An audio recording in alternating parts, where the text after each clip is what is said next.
Mga kabataan, OFWs at mga tunay na patriot.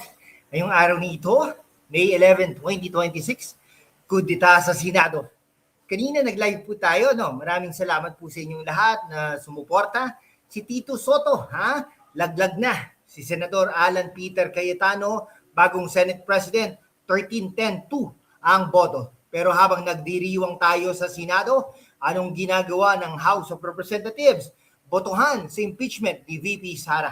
Tanong ko sa inyo, ito ba'y tunay na pagbabago o isa na namang political chatroom? Stay tuned ha, dahil dito sa hashtag #WalkWithLan, walang kinikilingan, facts lang, matalas na analysis at walang takot. Like na agad kung galit ka sa spin. Let's go back to facts. Si Senador Vicente Tito Soto III, dati pong komedyante yan, ha? Dati pong host ng Eat Bulaga, ay naging Senate President for only 8 months. Pinalitan niya si former Senate President Chis Escudero amid flood control scandals.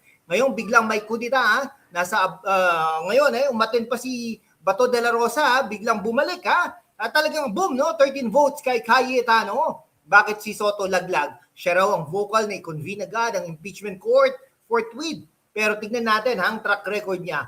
Matagal na kilala sa political maneuvering, alliances na parang weather vane. Intellectual question kung stable naman daw ang kanyang leadership, bakit biglang 13 senadores ang nagsabi, enough? Para si Tito Soto sa pelikula, magaling mag-host pero pagdating sa matitinding issue, parang late sa rehearsal. Hindi personal ito, facts ito. Soto has experience pero oras na para sa fresh, decisive leadership. Si Alan Peter Cayetano naman, visionary, articulate at may backbone. Former House Speaker, Senate Minority Leader, alam niya ang both chambers. Sa kanyang unang speech, malinaw ang kanyang focus, accountability, rule of law at tunay na public service. Para naman sa mga kabataan, si Cayetano hindi takot mag-challenge sa status quo. Para sa mga OFWs, isang leader na nakakaunawa sa global perspective, hindi lang trapo politics. Okay, habang ang iba ay busy sa power retention, si Cayetano ay handa ng mag-serve ng may integrity. Ito ang bagong chapter, hindi kudeta para sa personal gain, kundi para sa mas matibay na Senate na handa sa impeachment trial. Will he be perfect? Hindi. Pero mas preferable kaysa sa dating setup na parang stagnant water.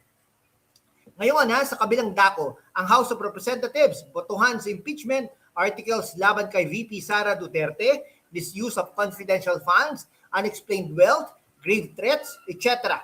255-26-9 ang boto reportedly. Naku po So, na-impeach na po ng House of Representatives si Vice President Sara Duterte ng pangalawang beses magkasunod na taon. Pero tingin ko, pagdating sa Senado, walay na naman. Ang House ay parang rubber stamp sa ilang issues. Impeachment ay serious constitutional tool, hindi political weapon. Habang may probable cause na sinabi ng Justice Committee, kailangan ng due process sa Senado, maraming nakikita ito bilang political vendetta amid Duterte-Marcos Reef. Okay, parang overacting sa teleserye. Sobrang dramatic, pero ang totoong kwento ay nasa Senado pa rin. House of Representatives, mag-focus kayo sa legislation para sa kabataan at OFWs. Hindi lang sa headline-grabbing moves. Accountability, yes, pero hindi selective. Para sa inyong mga kabataan, itong inyong future, kailangan natin ng leaders na hindi trapo, kundi may vision para sa ekonomiya, education at digital rights. Si Cayetano ay may potensyal na maging bridge, Para naman sa mga OFWs, habang kayo ay nagtatrabaho abroad, ang politics dito ay nakakaapekto sa remittances, safety at balikbayan rights. So, strong Senate under Cayetano could mean better checks and balances. Impeachment sa Senado ay nangangailangan ng 16, out of 24, siyam lang. Talagang ma-acquit na si Vice President Sara Duterte. Tingin natin ay kaya yan, no? Yung dalawa na lang Subiri at JV Ejercito, o baka siya buboto pa yan sa acquittal ni Vice President Sara Duterte. Mahirap, kaya ang tunay na laban ay transparency at informed citizenry, mga kaibigan. Speaking of staying informed habang busy, mga kababayan, invest in yourselves.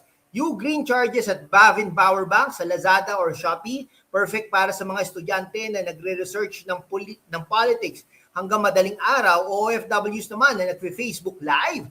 Fast charging, reliable. Update your look with trendy tube tops at casual wear. Feeling confident habang nagdi-discuss ng issues. Zalora has the best selection. Air fresheners at storage solution sa Lazada para sa maayos na bahay o motor, ha? Small appliances para sa efficient life. These are my best finds in trending products. Check links sa description. Your purchase supports channels like this. Mga kababayan, sa mundo kung saan ang kasinungalingan ay nangingibabaw, ang katotohanan ng unang sinisikil. Pero kasama kayo, magpapatuloy tayo sa laban, walang takot, walang kinikilingan, at laging handa para sa bayan. Sumali na sa aking YouTube channel membership sa #WalkWithLan at tulungan natin ang channel na maabot ang 100,000 subscribers. 30 na lang po, magto-21,000 subscribers na tayo. Salamat at kita-kits sa laban. Comment down below, Team Cayetano for integrity or may doubts pa rin. Subscribe, hit the bell, share to your groups mga kaibigan. Ngayon mga kabataan at OFWs, huwag tayong maging kampante. Bagong Senate President si Alan Peter Cayetano. Pero ang tanong, maaari ba niyang i-deliver ang tunay na pagbabago? Fact check, sa kasaysayan ng Senado, maraming Senate Presidents ang nangako ng reform para natenga rin dahil sa trapo alliances. Si Cayetano has the experience. He was a very effective House Speaker noon. He knows how to manage floor debates, committee hearings, at most importantly, how to protect the institution from external pressure. Pero critical tayo kung si Cayetano talaga magiging fair arbiter sa impeachment trial ni VP Sara, dapat niyang patunayan na hindi niya gagamitin ng kahit sinong grupo. Intellectual red flag kapag mabilis na nakonvene ang impeachment court forthwith gaya ng inaasahan, siguraduhin nating due process ang mangyayari. Hindi political lynching o whitewash. Parang bagong phone na bagong labas. Magandang specs, pero kailangan pa rin nating i-test kung matibay sa pressure at long-term use, mga kaibigan.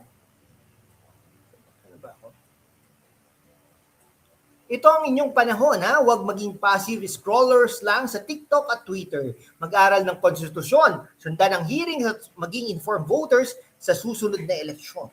Si Cayetano's leadership could open the door for more youth-centric bills, digital economy, mental health, at job creation para sa fresh grads. Pero kung hindi nyo sisiguraduhin, mananatiling pangarap lang yan. Para naman po sa mga OFWs, alam nyo, ang hirap ng buhay abroad. Habang kayo nagpapadala ng pera, ang politika rito ang nagdidesisyon sa inyong balikbayan rights, OFW welfare programs, at protection from abusive employers. Isang matatag na Senado under Cayetano ay maaaring mag-push ng mas matibay na laws para sa inyo. Mas magandang remittances taxation, better consular services, at protection funds. Huwag kayong mananahimik. Ang boses nyo sa comment section at shares ay malakas na armas. Best case natin mga kaibigan, mabilis pero fair ang trial, magiging president para sa accountability ng lahat na opisyal. Worst case, magiging circus ulit, puro grandstanding, walang tunay na resolusyon. Realistic, matagal na proseso na may political horse, trading sa likod. Kaya't lagi nating tandaan, hindi sapat ang bagong Senate President. Kailangan ng vigilant citizenry. Huwag tayong maging parte ng blind fanatics, maging critical thinkers tayo. At habang pinag-uusapan natin ang future, isa pa, invest in your own growth. Habang nanonood kayo ng ganitong analysis, gamitin nyo ang trending finds ko. Tech, Anchor Sound Core, either earbuds o portable monitors sa Lazada para makapag-focus sa hearings kahit nasa abroad kayo. Smart casual na pang-online meeting para sa mga OFWs na nag-a-apply ng promotion. Motorcycle and home, quality helmet accessories at smart plugs sa Shopee para mas safe at convenient ang bahay mga kaibigan. Okay Bukod tayo. Soto laglag, Cayetano-in, may pag-asa sa mas matibay na Senado. Pero ang tunay na tagumpay ay nasa ating lahat. Stay sharp, stay informed, at laging ipaglaban ang katotohanan. This is #WalkWithLan, where politics meets reality. God bless you. God bless the Philippines. See you in the next battle.